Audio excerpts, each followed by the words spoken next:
Hello बच्चों, चलिए प्रश्न को देखते हैं। तो दिया गया प्रश्न है कि साबुन की प्रक्षालन क्रिया को स्पष्ट कीजिए, या बोल सकते हो कि शोधन क्रिया को स्पष्ट कीजिए। तो हमें बताना है कि जो हमारा साबुन की प्रक्षालन विधि को बताना है। तो सबसे पहले हम क्या लिखेंगे? मुख्य अवधारणा। मुख्य अवधारणा, तो वो क्या हो जाएगी? साबुन की प्रक्षालन विधि या फिर शोधन क्रिया विधि। साबुन की प्रक्षालन क्रिया।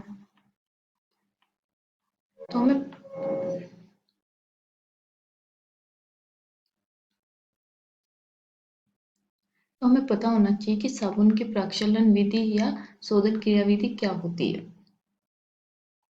तो चलिए हम देखते हैं।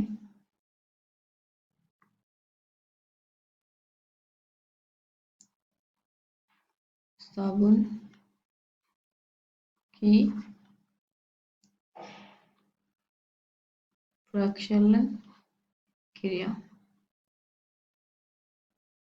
तो इसमें क्या होता है कि जब हम पानी में साबुन को घोला जाता है, तब जल रागी सीरा जल में घुलनशील तथा जल विरागी सीरा जल में अघुलनशील होता है, परंतु तेलीय और मीलिय वसा इत्यादि में घुलनशील होता है। कौन सा? जल विरागी सीरा। तो किसी कपड़े की या वस्तु पर जो साबुन के अणु हैं, इस प्रकार व्यवस्थित होते हैं कि उनका जो आयनिक सीरा है वो जल के अंदर होता है, और जो हाइड्रोकार्बन है पूंछ, वो जल के बाहर होती है। तो हम इसको पहले लिख लेते हैं, फिर आगे देखेंगे। जब पानी में साबुन घोला जाता है,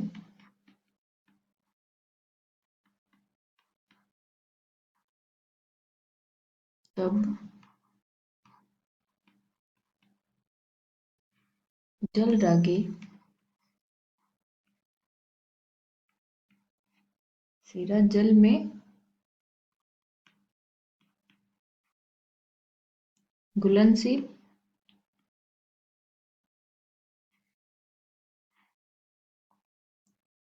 तथा जल विरागी सीरा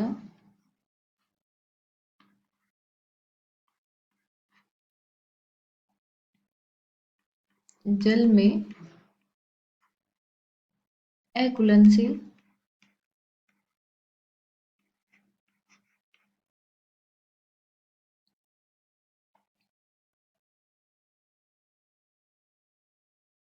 परंतु तेलीय वसा मेल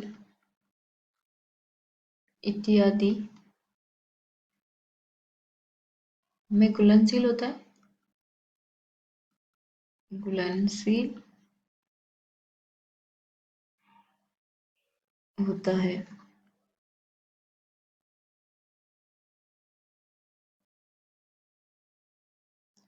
तो इसमें क्या होता है कि हमारा साबुन होती क्या है हमारी? सोडियम एस्टिरेटेड। तो साबुन होती क्या है हमारी? सोडियम एस्टिरेट।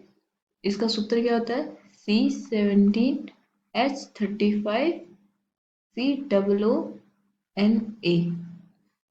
और ये अगर जल में घुलेगी तो क्या देगी हमारी? C17H35COO minus plus Na plus. तो ये क्या है हमारा? एस्टिरेटेड आयन है। ये वाला जो है वो क्या है? एस्टिरेट आयन। तो इस आयन के दो भाग है, एक तो कौन सा? हाइड्रोकार्बन वाली श्रृंखला, दूसरा कार्बोक्सिलेट आयन। तो देखिए हम देखते हैं इसमें।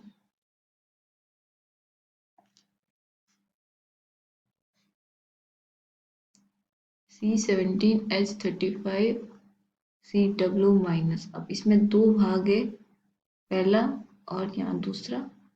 पहला कौन सा है? C17H35 और दूसरा क्या है? CW minus.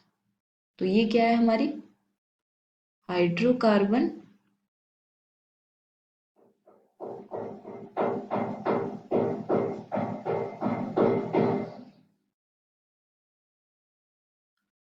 श्रृंखला।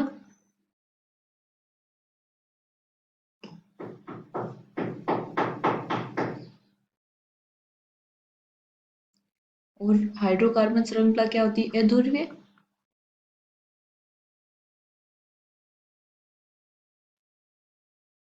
और ये क्या होती है? जल विरागी। जल विरागी का मतलब जल में ना घुलने वाली। ठीक है। ये क्या है हमारा? कार्बोसिलेट आयन। कार्बोसिलेट आयन। ये क्या होता है? आयनिक सिरा है, मतलब ध्रुवीय होता है। अगर ध्रुवीय है तो हमारी ये क्या करेगा? जल में घुलेगा, यानी कि जल रागी।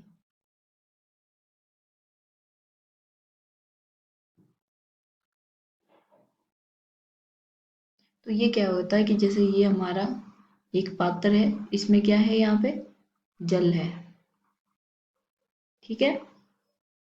और इसमें जो हमारे ये है, ये आयनिक भाग है, कार्बोसिलेट आयन वाला।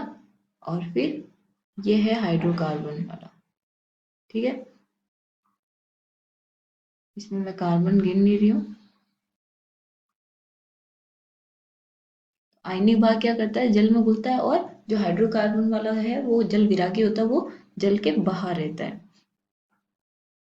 फिर क्रांति मिसेल CMC, यानी कि क्रांति मिसेल सांद्रता पर ये जो क्या करेगा? ये हमारा पात्र है।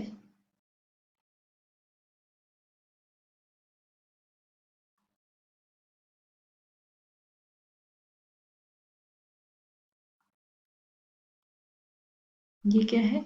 जल है।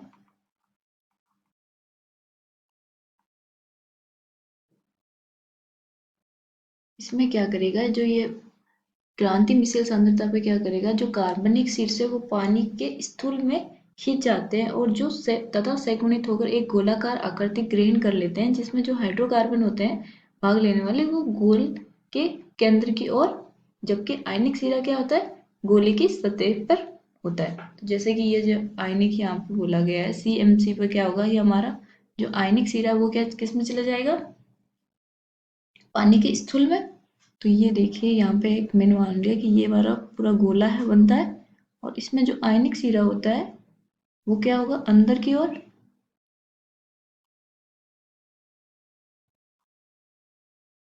और बाहर क्या होगा?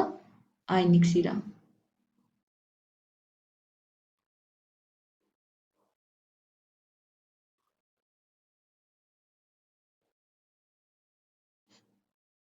ये क्या है? ये क्या है हमारा? आयनिक सिरा।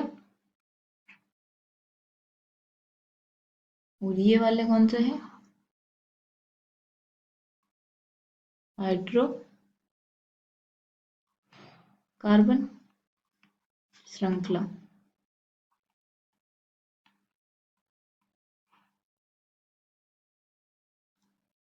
तो ये क्या होती है हमारी? आयनिक मिसेल।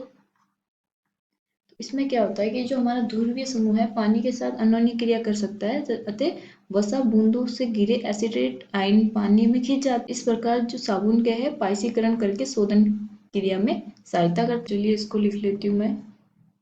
दूसरा पॉइंट क्या लिखूं? कि जो ध्रुवीय सतह होती है,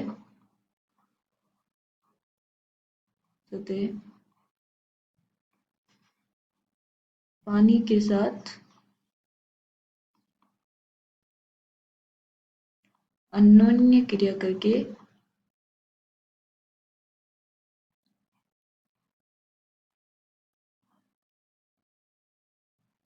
कर सकता है।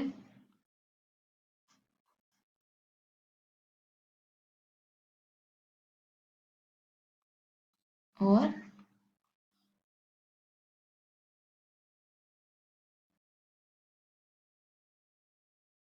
गंदी सतह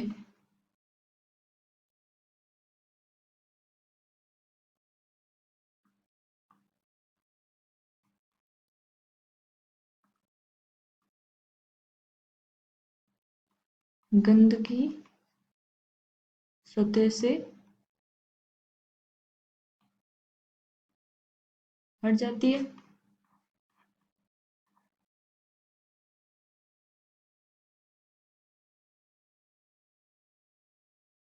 इस प्रकार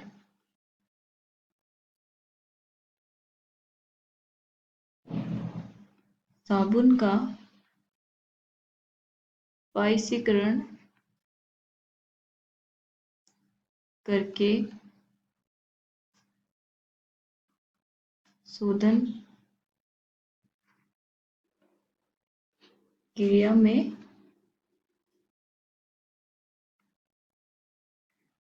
सहायता करते हैं।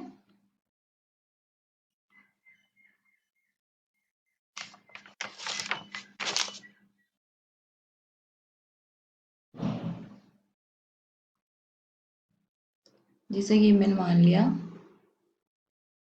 कि ये है हमारी कपड़े की सतह। सतह पर ये है वसा की बूंद या मील की बोल सकते हो, वसा की बूंद। तो इसमें क्या करेंगे, ये वाला है, इसमें जो आयनिक तो क्या हो जाएंगे बाहर और ये हाइड्रोकार्बन अंदर की ओर आएंगे, वसा के साथ अभिक्रिया करेंगे, ये वाला। तो इसके चारों ओर क्या हो गए एस्टीरेट आयन। तो वसा की बूंद के चारों ओर